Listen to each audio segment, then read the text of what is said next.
নমস্কার বন্ধুরা, আজকের সাসপেন্স স্টোরি চ্যানেলে আপনাদের সকলকে স্বাগত। আমাদের গল্পগুলো আপনাদের যদি ভালো লেগে থাকে তাহলে অবশ্যই আমাদের চ্যানেলটিকে সাবস্ক্রাইব করে আমাদের পাশে থাকবেন। আজকের গল্প মামূর্তের দানব দেবতা, লেখক হেমেন্দ্র কুমার রায়। সাহারা মরুভূমির ওপর তখন পূর্ণিমার আলো ছড়িয়ে পড়েছিল। পৃথিবীর সমস্ত বিশাল সৌন্দর্যই মানুষের মনকে আকর্ষণ করে। পর্বতের মধ্যে যেমন হিমালয়, সমুদ্রের মধ্যে যেমন প্রশান্ত মহাসাগর, মরুভূমির মধ্যেও তেমনি এই সাহারা। ছেলেবেলা থেকেই সাহারাকে দেখার জন্য মনের ভেতর থেকে একটা প্রবল ইচ্ছের সাড়া পেতাম। তাই ইউরোপ থেকে ফেরার সময় সাহারার সঙ্গে দেখা করতে এসেছি আমরা দুই বন্ধুতে। বালুকার এই মহাসাগরে সারা দিন কাটিয়ে বেশ বুঝতে পেরেছি গরম কড়ায় ফেলে ভাজবার সময় কই মাছের অবস্থা হয় কি রকম। সারাক্ষণ তাঁবুর ভেতরে আধমরার মতন পড়েছিলাম। এখন সন্ধ্যের পরে তাঁবুর বাইরে এসে দেখি পরিপূর্ণ পূর্ণিমার হাসি সমস্ত মরুভূমিকে একটা অনন্ত মায়া রাজ্য করে তুলেছে। চাঁদের আলো আর মরুভূমির আজ যেন একাকার হয়ে মিশে গেছে। এখন এই মরুভূমিকে দেখলে কে বলতে পারবে যে খানিক আগে এখানেই ছিল নরকের এক বিরাট অগ্নিকুণ্ড। আমরা আছি একটা ওয়েসিসের ভেতরে। সকলেই জানেন বোধহয়, ওয়েসিস হচ্ছে অসীম শুষ্ক ধুধু বালুকা প্রান্তরের ভেতরে ছোট্ট একটি তরু শ্যামল জায়গা। হয়তো 50, 60, 100 কি আরও বেশি মাইল পথ পার হওয়ার পরে মরুভূমির মধ্যে এই রকম এক একটা ওয়েসিস পাওয়া যায়। এখানে থাকে তাল জাতীয় গাছের কুঞ্জ ছায়া এবং মরুভূমির মধ্যে সবচেয়ে যা দুর্লভ সেই শীতল জলের মিষ্ট ধারা। তবে সব ওয়েসিসে যে জল পাওয়া যায় তাও নয়। আমাদের এই ওয়েসিসে পাতাল থেকে একটি জলের উৎস উঠে মনোরম এক সরোবরের সৃষ্টি করেছে। কাজেই মরুপথের সমস্ত যাত্রী এখানে বিশ্রাম না করে বিদায় নেয় না।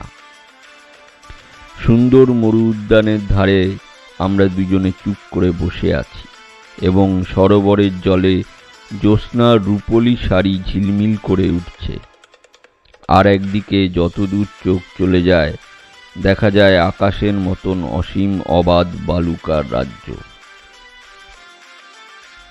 আচম্বিতে মনে হলো সেই জনহীন মরুভূমির রহস্য ভেদ করে যেন একটা মানুষের চলন্ত ছায়া ফুটে উঠল। ছায়াটা ক্রমে স্পষ্ট হয়ে উঠে আমাদের দিকেই এগিয়ে আসছে এবং এগিয়ে আস্তে আস্তে মাঝে মাঝে যেন মাটির ওপরে হুমড়ি খেয়ে পড়ে যাচ্ছে। আমরাও অত্যন্ত কৌতূহলী হয়ে তার দিকে এগিয়ে গেলাম। হ্যাঁ, মানুষই বটে, কিন্তু কি তার চেহারা! মানুষের এমন শ্রান্ত, শুষ্ক ও শীর্ণ আকার আমরা কখনো দেখিনি। হয়তো এই ভয়াবহ মরুভূমিতে পথ হারিয়ে পানাহারের অভাবেই এর এমন দশা হয়েছে। আগন্তুক আমাদের কাছে এসে দাঁড়াতে পারল না। টলতে টলতে মাটির উপরে আছাড় খেয়ে পড়ে গেল। তারপর অত্যন্ত ক্ষীণ স্বরে বলল, জল। দুজনে ধরাধরি করে তাকে তুলে তাঁবুর ভেতরে নিয়ে এলাম এবং তার ঠোঁটের কাছে ধরলাম ঠান্ডা জলের গ্লাস। আগন্তুকের জামা কাপড় ছিঁড়ে ফালা ফালা হয়ে গেছে এবং তার হাঁটুর ওপরে ও করতলে রক্তাক্ত ক্ষতচিহ্ন। বোধহয় চলতে না পেরে বালির ওপরে হামাগুড়ি দিয়ে আসার দরুনি তার হাত ও হাঁটু ক্ষতবিক্ষত হয়ে গেছে। আগন্তুকের অবস্থা দেখে বেশ বোঝা গেল পৃথিবীতে তার জীবনের অন্তিম মুহূর্ত ঘনিয়ে এসেছে। আরও এক গ্লাস জল পান করে আমাদের জিজ্ঞাসার উত্তরে সে দুর্বল স্বরে বলল, হ্যাঁ, আমি একলাই এসেছি। আমি হচ্ছি একজন প্রত্নতাত্ত্বিক, অর্থাৎ মাটি খুঁড়ে অতীতের গৌরব সমাধি আবিষ্কার করাই হচ্ছে আমার ব্যবসা। কিন্তু আজ বেশ বুঝতে পারছি, এ কাজে হাত না দিলেই আমি ভালো করতাম।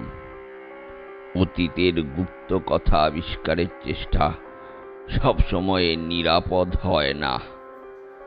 অতীতকে বর্তমানে টেনে আনতে গিয়েই আজ আমি এই বিপদে পড়েছি। আমাদের দুজনের চোখে মুখে বিস্ময়ের আভাস দেখে আগন্তুক আবার বললে, আপনারা যা ভাবছেন তা নয়, আমি এখনো পাগল হইনি।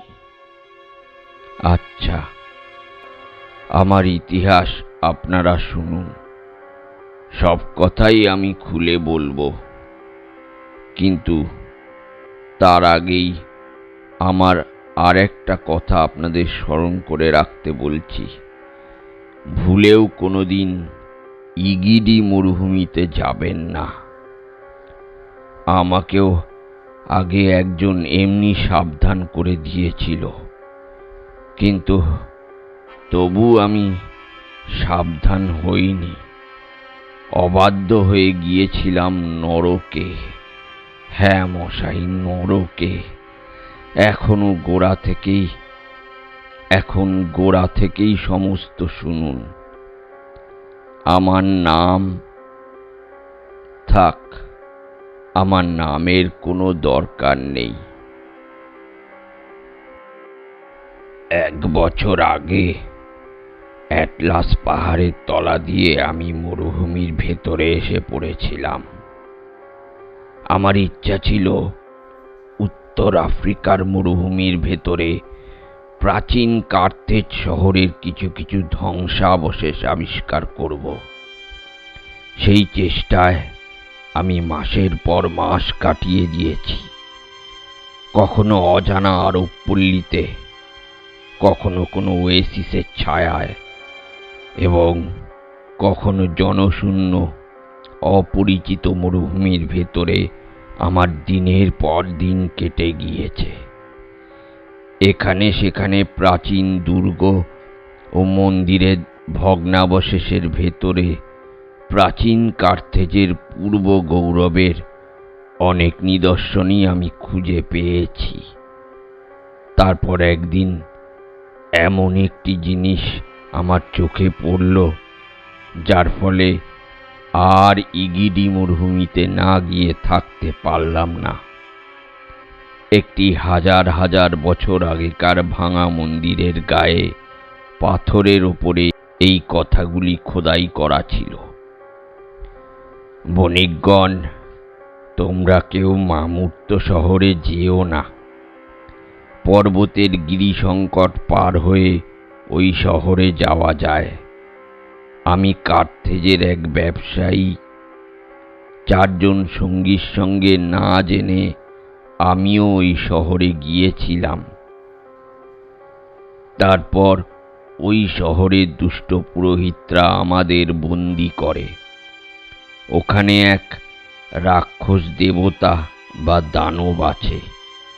পুরোহিতরা তার জন্যে এমন এক বিরাট ও বিস্ময়কর মন্দির তৈরি করে দিয়েছে, যার তুলনা ত্রিভুবনে নেই। মামূর্ত শহরের দানব দেবতার সামনে নিয়ে গিয়ে পুরোহিতরা আমার সঙ্গীদের বলি দেয়, এবং আমি কোনো রকমে তাদের চোখে ধুলো দিয়ে পালিয়ে আসতে পেরেছি। পাছে আবার কোনো হতভাগ্য ওই শহরে গিয়ে বিপদে পড়ে, সেই জন্যে সকলকে আমি সাবধান করে দিচ্ছি।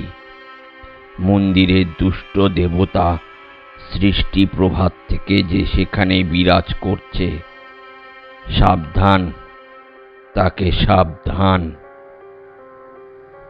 বুঝতেই পারছেন, হাজার হাজার বছরের পুরনো এই সাবধানবাণী আমার মনের ওপরে কি অপূর্ব কাজই করল। এত বড় একটা অতুলনীয় মন্দিরের কথা আমি কোনো কিতাবেই পড়িনি এবং কোনো লোকের মুখেও শুনিনি। ইগিরি মরুভূমির ভেতরে মামূর্ত নামে যে একটি প্রাচীন শহর ছিল বা আছে, এ কথাও আজ আর কেউ জানে না। রোমের দুর্ধর্ষ সৈন্যদের কবলে পড়ে বিপুল সভ্যতার লীলাক্ষেত্র কার্থেজ আজ মরুভূমিতে পরিণত হয়েছে। কিন্তু তার স্মৃতির শেষ ধ্বংসাবশেষে এসে আজ যা আবিষ্কার করলাম, তার সত্যতা পরীক্ষা করবার জন্যে আমার সারা প্রাণ ব্যাকুল হয়ে উঠল। কাছেই একটা ছোট্ট আরব পল্লী ছিল।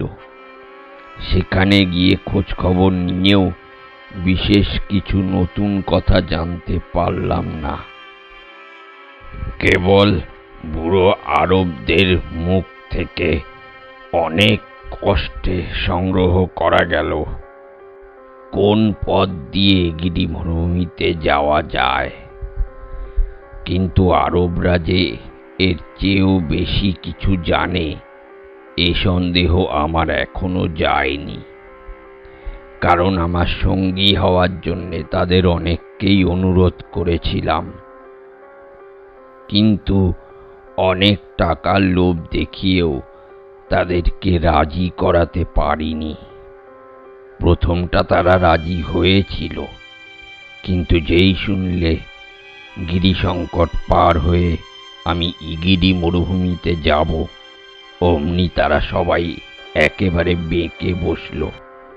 বললে গিরিসংকটের ওপারে তারা কেউ কখনো যায়নি, মরুভূমির পথঘাটের খোঁজ তারা রাখে না, ইত্যাদি।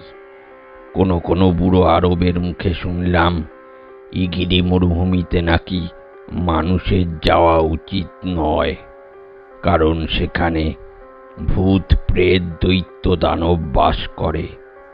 তাদের কুসংস্কার টলানো অসম্ভব দেখে আমি একলাই ইগিরি মরুভূমিতে যাওয়ার ব্যবস্থা করতে লাগলাম। তারপর দুটোই উটের পিঠে আমার মোটঘাট চাপিয়ে বেরিয়ে পড়ে 3 দিনের পথ হেঁটে গিরিসংকটের কাছে গিয়ে হাজির হলাম। গিরিসংকটের পথ অত্যন্ত সংকীর্ণ। সেই সরু সুরি পথটা বড় বড় পাথরে এমন আচ্ছন্ন হয়ে আছে যে তার ভেতর দিয়ে অগ্রসর হওয়া একটা দুঃসাধ্য ব্যাপার। পথের দুধারে উঁচু পাহাড়ের দেওয়াল আকাশের দিকে উঠে গিয়ে আলো আসবার উপায় প্রায় বন্ধ করে দিয়েছে। সেই ছায়াময়, রহস্যময়, নির্জন ও নিস্তব্ধ গিরিসংকট ভেদ করে আমি যখন ওধারে গিয়ে দাঁড়ালাম, তখন বিপুল বিস্ময়ে আমার মন অভিভূত হয়ে গেল। সীমাহীন এক মরুভূমির চারিধার থেকে বিপুল এক পুকুরের পাড়ের মতন পাতালের দিকে নেমে গিয়েছে এবং আমার কাছ থেকে প্রায় 2 মাইল দূরে, যেখানে চারিদিকে ঢালু জায়গায় এসে মিশেছে, সেইখানে প্রাচীন মামূর্ত শহরের শ্বেতবর্ণ ধ্বংসাবশেষ সূর্যালোকে তুষার পর্বতের মতো সমুজ্জ্বল হয়ে উঠেছে। খানিকক্ষণ পরে আবার অগ্রসর হলুম সেই ধ্বংসাবশেষের দিকে।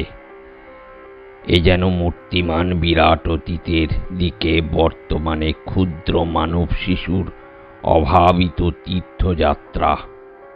যতই এগিয়ে যাচ্ছি ধ্বংসাবশেষ ততই মস্ত হয়ে উঠছে। কোথাও একটা ভাঙা দেওয়াল দাঁড়িয়ে আছে, কোথাও কতগুলো থামের সারি এবং কোথাও বা ইট পাথরের প্রকাণ্ড স্তূপ। অনেক জায়গায় বালির রাশির ভেতরে ধ্বংসাবশিষ্ট বাড়ি ঘর একেবারে চাপা পড়ে গিয়েছে।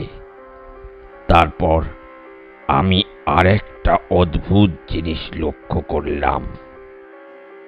কোথাও দেয়ালের পাথরের ওপরে, কোথাও থামের ওপরে এবং কোথাও বা সিঁড়ির ধাপের ওপরে কিম্ভূত কিমাকার এক জানোয়ারের মূর্তি খোদাই করা আছে। জানোয়ারটাকে দেখতে অনেকটা অক্টোপাসের মতন, যদিও তা অক্টোপাসের মূর্তি নয়। তার দেহ গোল ও বেঢপ, দেহের তলা দিয়ে মাকড়সার পায়ের মতন কতগুলো অদ্ভুত পা বা লকলকে সুর বেরিয়ে আছে। চারিদিকেই এই বেয়ারা মূর্তির ছড়াছড়ি কেন? এ কি কোনো পবিত্র চিহ্ন, না আর কিছুই বুঝতে না পেরে শেষটা বোঝবার চেষ্টা ছেড়ে দিলাম। এবং এই শহরের হেয়ালিটাই বা বুঝবো কেমন করে? আমি একলা।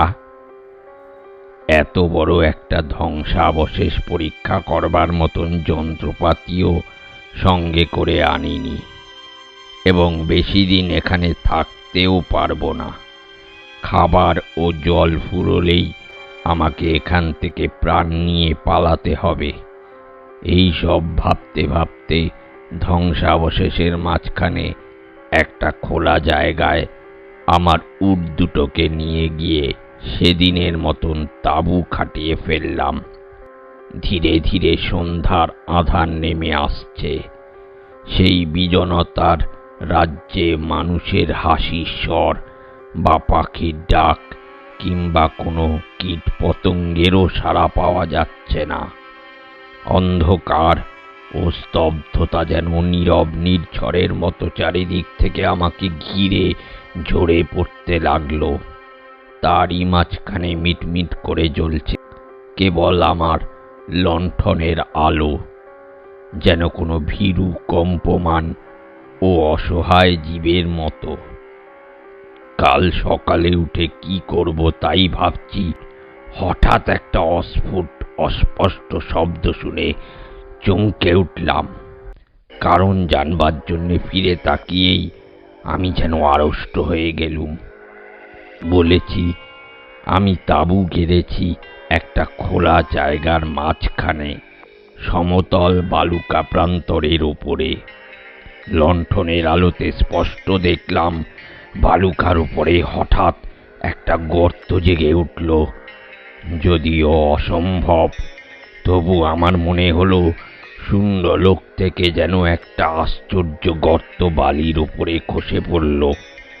এখানে কোনো দিকে কোথাও জীবনের চিহ্ন দেখা যায় না, একটা ছায়া পর্যন্ত নয়।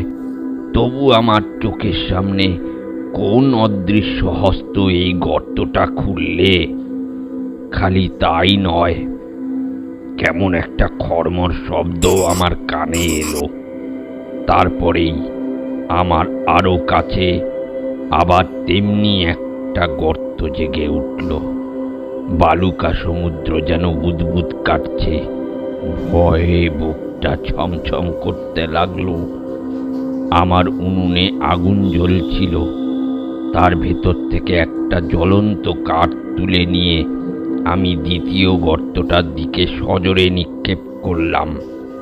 আবার কিরকম একটা শব্দ শুনলাম, এবং সঙ্গে সঙ্গে এও বুঝলাম যে শব্দটা ক্রমেই দূরে সরে যাচ্ছে। শরীরে বা অশরীরী যে কেউ এই দুটো গর্ত খুঁড়ে থাকুক, এখন আর সে আমার কাছে নেই। এই ভেবে একটা আশ্বস্তির নিঃশ্বাস ফেলে বাঁচলাম। কিন্তু এই অদ্ভুত রহস্য আমাকে আর শান্তিতে থাকতে দিল না। ঘুমিয়েও নিশ্চিন্ত হতে পারলাম না। চতুর্দিক থেকে এই মৃত শহরের যত প্রাচীন জীর্ণ দুঃস্বপ্ন এসে আমাকে বারংবার আক্রমণ করতে লাগল। বহু যুগ আগে এখানে যেসব মহাপাপ অনুষ্ঠিত হয়েছে, তাদেরই আকারহীন আত্মা যেন ভীষণ সব আকারহীন আকার ধারণ করে আমার সম্মুখে দেখা দিয়েই আবার হাওয়ার মতো মিলিয়ে যেতে লাগল। দৃষ্টিহীন ক্রুদ্ধ চক্ষু, পদহীন চলন্ত দেহ, মুন্ডহীন জীবন্ত মূর্তি। প্রায় সারা রাতটাই অনিদ্রায় কেটে গেল। পূর্ব আকাশে উষার তুলি যখন সিঁদুর ছবি আঁকতে শুরু করল, আমার মনের ভয়ের ভাবটা তখন আর রইল না। তারপর সূর্যের জ্বলন্ত মুখ দেখে কালকে সব দুশ্চিন্তাই আমি একেবারে ভুলে গেলাম। আধার রাতের শেষে সূর্যের সোনার আলো নিয়ে আসে নতুন আশার ডালা। এই জন্যই বোধহয় পৃথিবীর সব দেশেরই আদিম অধিবাসীরা সূর্যের উপাসনা করত। আমার দেহে আবার নতুন সাহস ও শক্তি ফিরে এলো।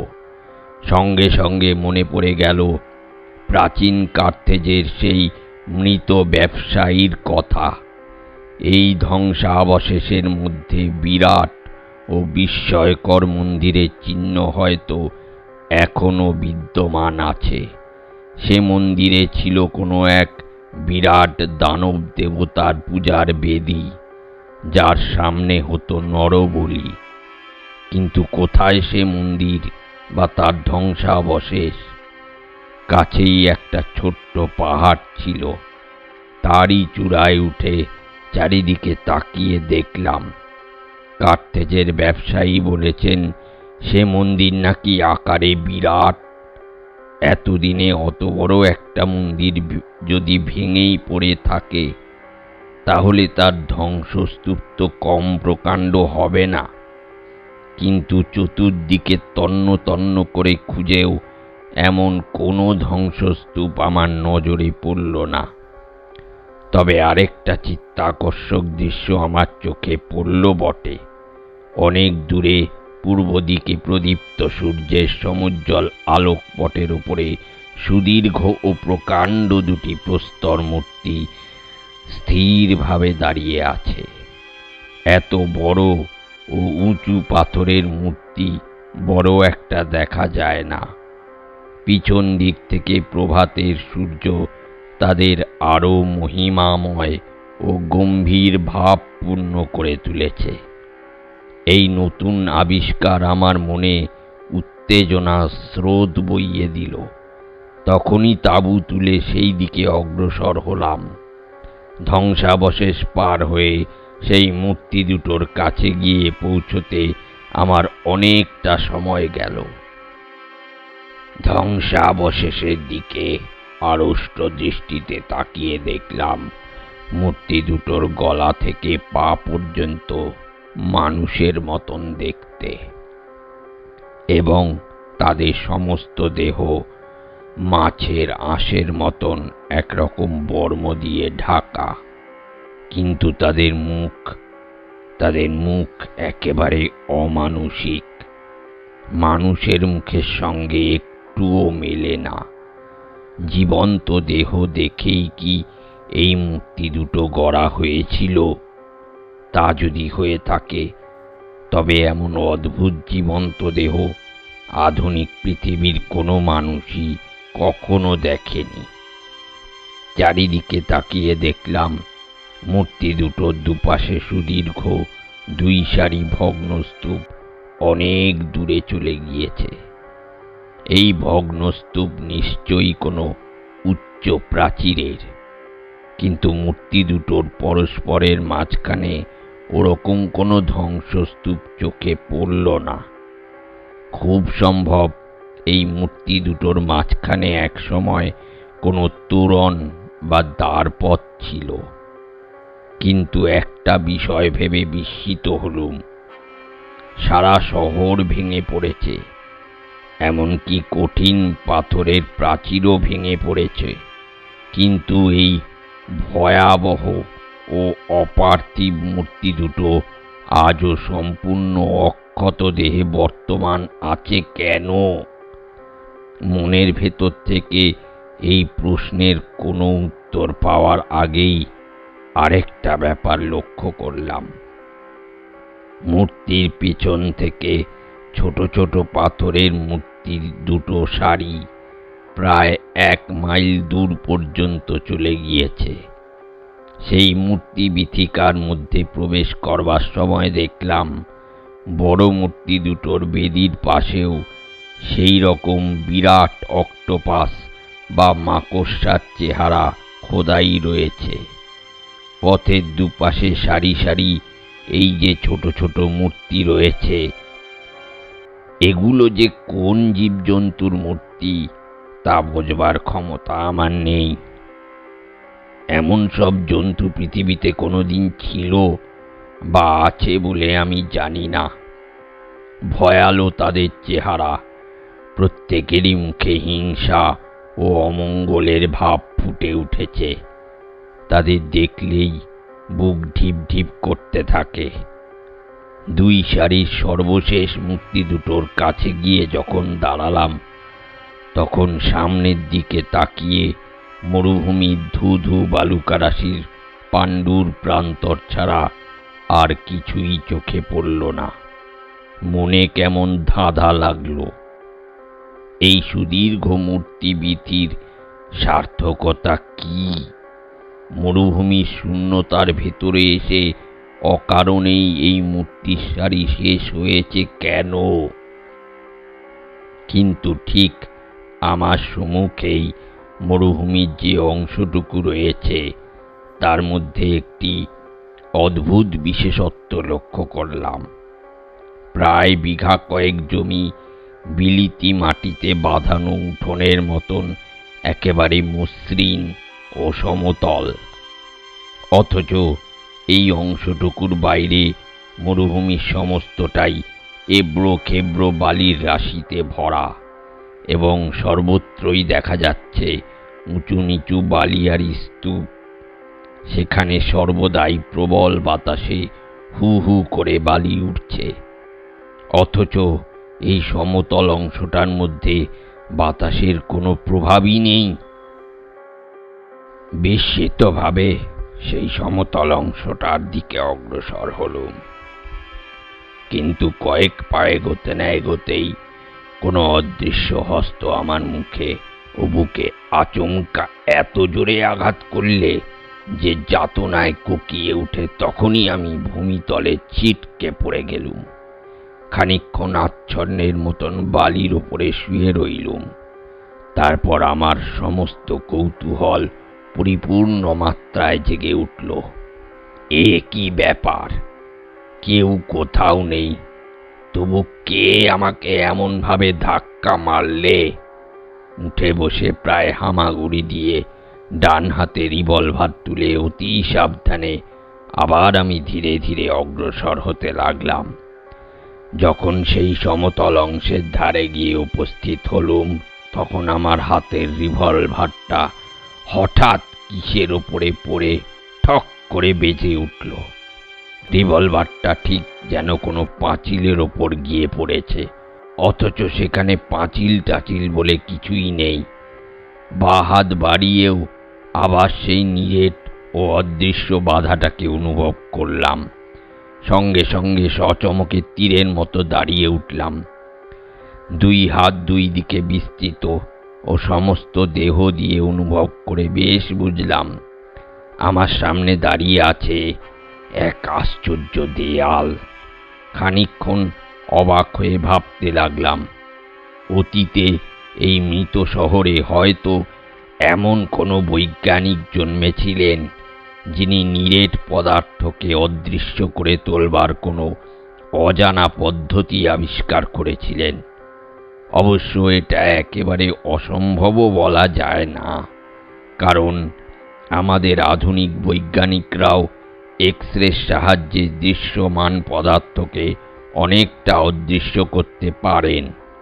অতীতের বৈজ্ঞানিকেরা এই পদ্ধতিতে হয়তো আরও বেশি দূর এগিয়ে গিয়েছিলেন।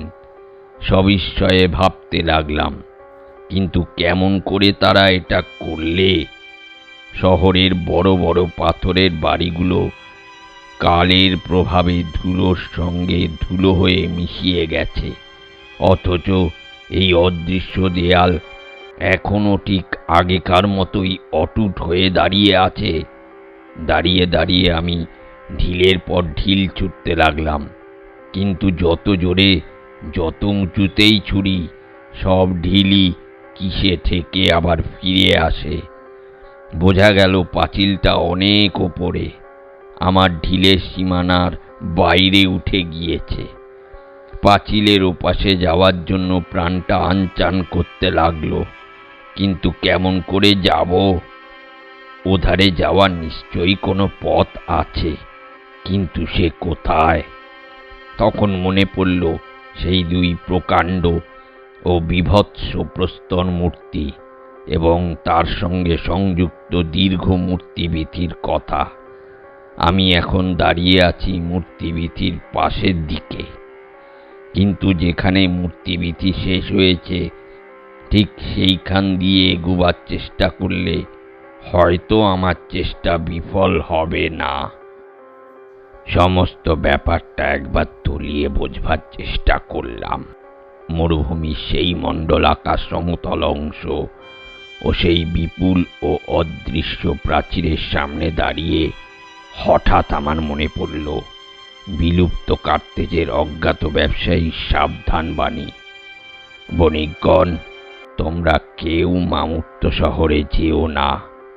হয়তো এইটাই হচ্ছে ব্যবসায়ীর কথিত সেই বিরাট বিস্ময়কর মন্দির। হয়তো এই মন্দিরের ভেতরেই কোনো দানব দেবতার সামনে অতীতের কোনো এক ভুলে যাওয়া দিনে ব্যবসায়ীর 4 জন অভাগা সঙ্গীকে বলি দেওয়া হয়েছিল। মৃত শহরের ওপার থেকে কোনো এক দৈববাণী যেন মৌন ভাষায় আমাকে ডাকতে লাগলো, ফিরে এসো, ফিরে এসো, ওই ভীষণ নরক থেকে এখনই পালিয়ে এসো। কিন্তু আমি ফিরে এলুম না, ফিরে আসতে পারলুম না। কোনো কঠিন নিয়তি যেন আমাকে টেনে সেই মূর্তিভিথির শেষ প্রান্তে নিয়ে গিয়ে ফেলল, এবং সেইখানেই আমি সেই অদৃশ্য প্রাচীরের অদৃশ্য দ্বারপথের সন্ধান পেলাম। সেই দ্বারপথ কতটা উঁচু বুঝতে পারলাম না বটে, কিন্তু চওড়ায় সেটা প্রায় 20 ফুটের কম হবে না। একদিকের অদৃশ্য দেয়ালের গায়ে হাত দিয়ে আমি অগ্রসর হতে লাগলাম। খানিক পরেই গিয়ে পৌঁছালাম একটা মস্ত বড় অদৃশ্য উঠানের ওপরে। সে এক পরম বিস্ময়। আমি বেশ বুঝতে পারছি আমার চতুর্দিকে প্রকাণ্ড প্রকাণ্ড দেয়াল, স্তম্ভের শ্রেণী ও ঘরদ্বার রয়েছে, কিন্তু সমস্তই অদৃশ্য।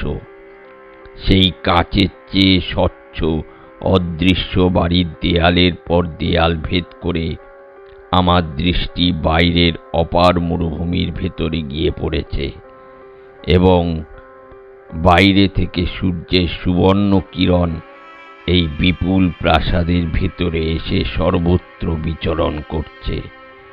খুব সন্তর্পণে ধীরে ধীরে আরও খানিকটা এগিয়েই বুঝতে পারলাম আমি এক বিস্তৃত সোপান শ্রেণীর সামনে এসে পড়েছি।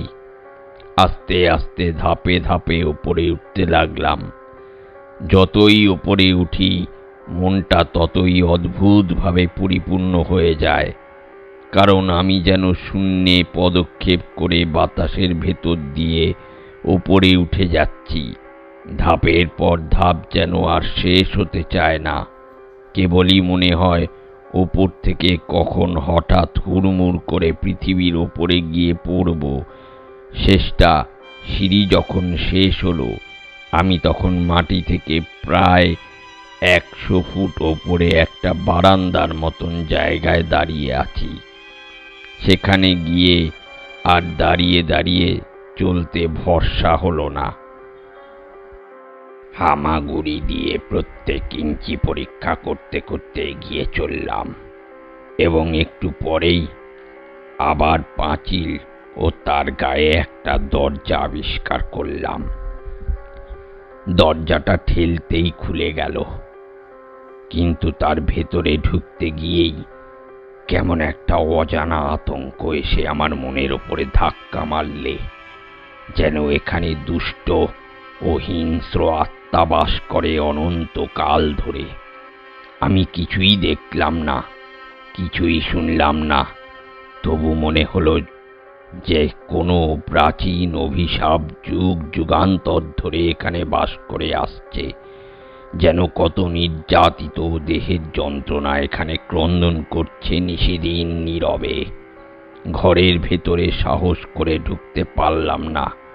মনটাকে হালকা করবার জন্যে আবার সেই অদৃশ্য বারান্দার ধারে গিয়ে দাঁড়ালাম। সূর্য তখন পশ্চিম আকাশে গিয়ে পড়েছে। তাকে দেখাচ্ছে ঠিক যেন একটা অগ্নিতপ্ত লোহার রক্তগোলকের মতো। সেই সুবৃহৎ ও সুদীর্ঘ প্রস্তর মূর্তি দুটো মরুবালুর ওপরে লম্বা দুটো ছায়া ফেলে স্থিরভাবে বসে বসে যেন মহাকালকে ব্যঙ্গ করছে। সেইখানে দাঁড়িয়ে দাঁড়িয়ে মনের পটে অতীতের এক স্মৃতির ছবি আঁকতে লাগলাম। এই মেঘচুম্বী অদৃশ্য ও বিরাট দেবালয়ের সামনে ওই বিপুল ধ্বংসাবশেষ যেন আবার তাদের গত জীবনকে ফিরে পেল। চারিদিকে প্রাসাদের পর প্রাসাদের ভিড়।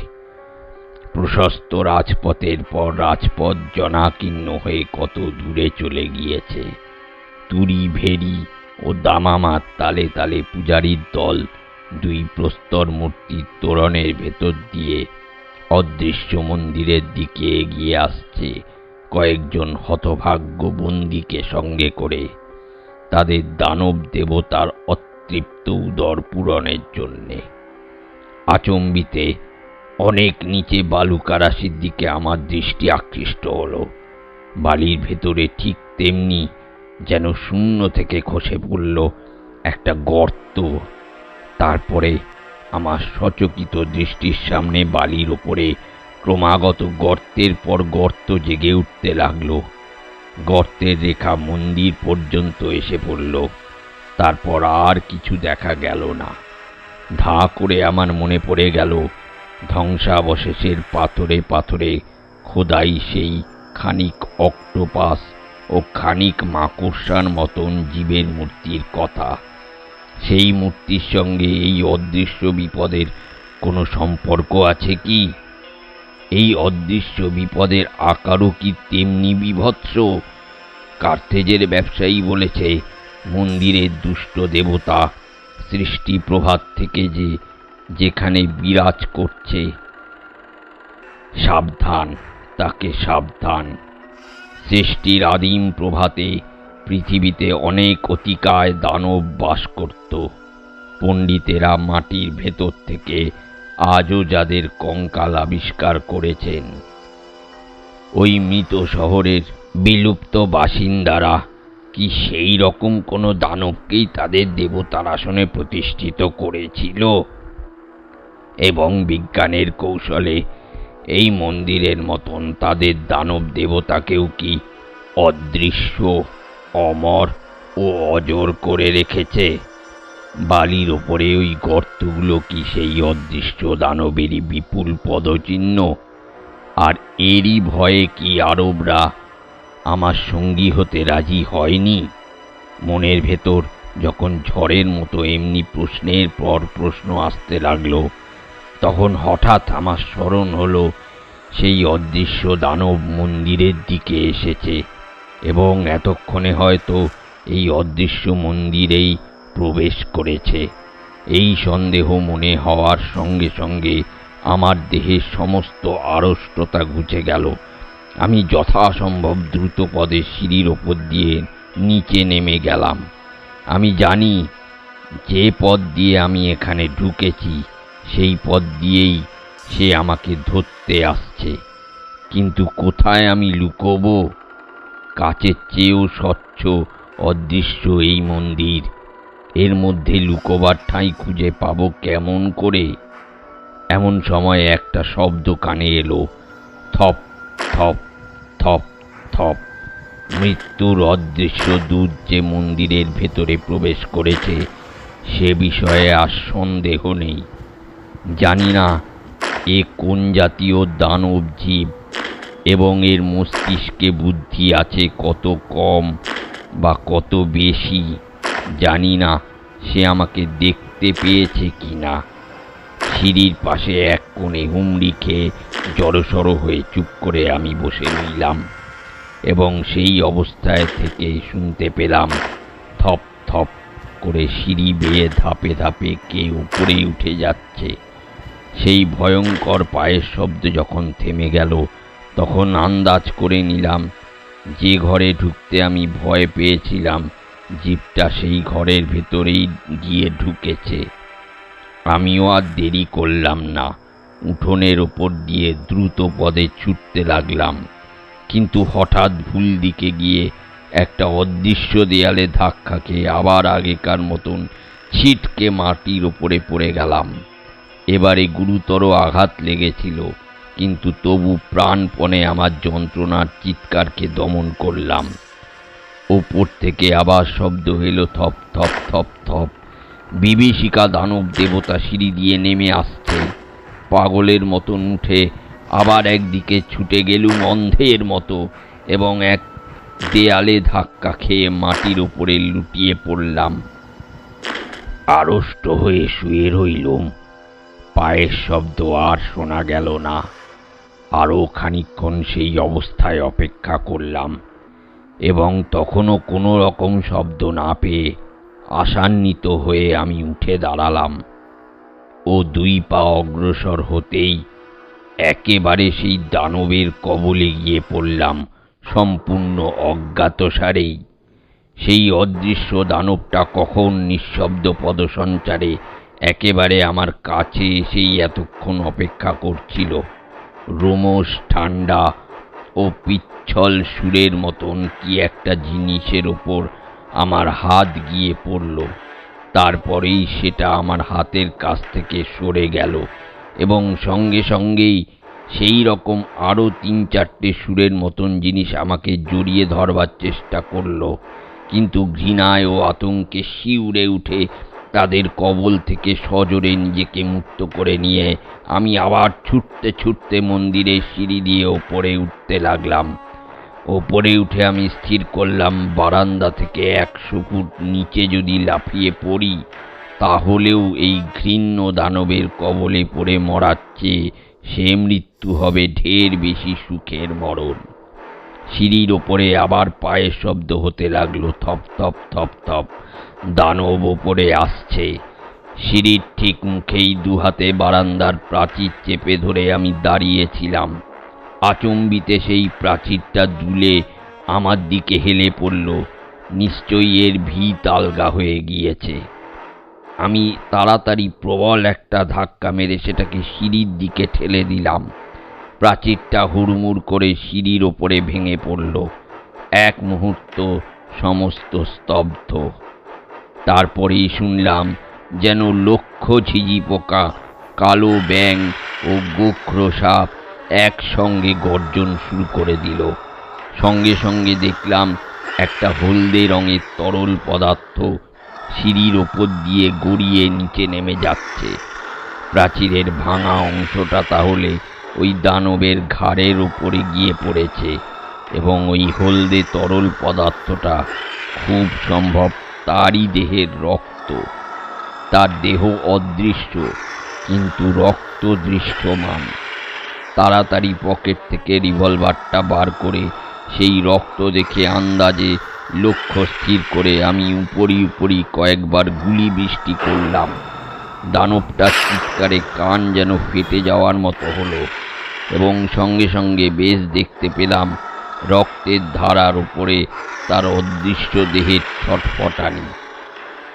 আরও খানিকক্ষণ অপেক্ষা করলাম, কিন্তু সেই অদৃশ্য জীবটার চিৎকার ও ছটফটানি তখনও একটুও কমল না। পাথরের স্তূপের তলায় সে বন্দী হয়েছে। ও রিভলভারের গুলিতে আহত হয়েছে বটে, তবু তার মৃত্যু হলো না। এদিকে সন্ধ্যার অন্ধকার এমন ঘনিয়ে উঠল যে আর এখানে অপেক্ষা করাও চলে না। এই সৃষ্টি ছাড়া অভিশপ্ত অদৃশ্য মন্দিরের ভেতরে অন্ধকারে রাত্রিবাসের কথা মনে করতেই আমার বুক কেঁপে উঠল। কে জানে এখানে এরকম আরো কত বিভীষিকাই হয়তো আছে। কে বলতে পারে ওই রকম দানব দেবতাও এখানে আরো অনেক নেই। রাত্রের অন্ধকারের কথা ভেবে মন আমার মরিয়া হয়ে উঠল। যেমন করেই হোক ওই সিঁড়ি দিয়েই এখনই আমাকে নেমে যেতে হবে। আগেই বলেছি এই অদৃশ্য সোপান শ্রেণী খুব বিস্তৃত। একসঙ্গে অনেক লোক এর ওপর দিয়ে পাশাপাশি ওঠানামা করতে পারে। সিঁড়ির যেখান দিয়ে রক্ত গড়িয়ে পড়ছিল আমি তার বিপরীত দিকে গিয়ে দ্রুত পদে নিচের দিকে নামতে লাগলাম। সেই বন্দী ও আহত দানব মহা আক্রোশে আরো জোরে গর্জন করে উঠল, কিন্তু আমাকে সে ধরতে পারল না। প্রায় অন্ধকারে পথ খুঁজে বার করে কোনো রকমে তাঁবুর কাছে এসে হাজির হলাম। তারপর আলো জেলে যে দৃশ্য দেখলাম তাতে আমার প্রাণটা স্তম্ভিত হয়ে গেল। তাঁবুর ঠিক পাশেই বালুর ওপরে আমার উট দুটোর মৃতদেহ চর্মমাত্র সার হয়ে পড়ে রয়েছে। তাদের দেহে হাড় ও চামড়া ছাড়া আর কিছুই নেই। চামড়ার উপরে কতগুলো ক্ষতচিহ্ন দেখে বুঝলাম অনেকগুলো ছুর দিয়ে কোনো ভয়ানক জীব যেন চামড়ার তলা থেকে তাদের সমস্ত রক্ত মাংস শুষে খেয়ে ফেলেছে। কি নিষ্ঠুর মৃত্যুর কবল থেকে উদ্ধার পেয়েছি সে কথা মনে করে আমার সারা গায়ে কাঁটা দিয়ে উঠল। তারপর কি অবর্ণনীয় দুঃখ কষ্টের ভেতর দিয়ে যে এই সুদীর্ঘ পথ পার হয়ে এসেছি তা কেবল আমিই জানি, আর জানে আমার ভগবান। আমার খাবার ফুরিয়ে গেল, জল ফুরিয়ে গেল, দেহের শক্তিও ফুরিয়ে গেল। তবু আমি সেই মৃত্যুপুরী থেকে দূরে, আরো দূরে পালিয়ে এসেছি। কখনো মাতালের মতন টলতে টলতে, কখনো অসহায় শিশুর মতন হামাগুড়ি দিতে দিতে। আমি যা সচক্ষে দেখেছি পৃথিবীর আর কোনো মানুষ কোনো দিন যেন তা দেখতে না চায়। এতক্ষণ আপনারা শুনছিলেন হেমেন্দ্র কুমার রায়ের লেখা গল্প মামূর্তের দানব দেবতা। ভিডিওটা যদি ভালো লেগে থাকে তাহলে অবশ্যই লাইক, শেয়ার, কমেন্ট করে দেবেন। ধন্যবাদ।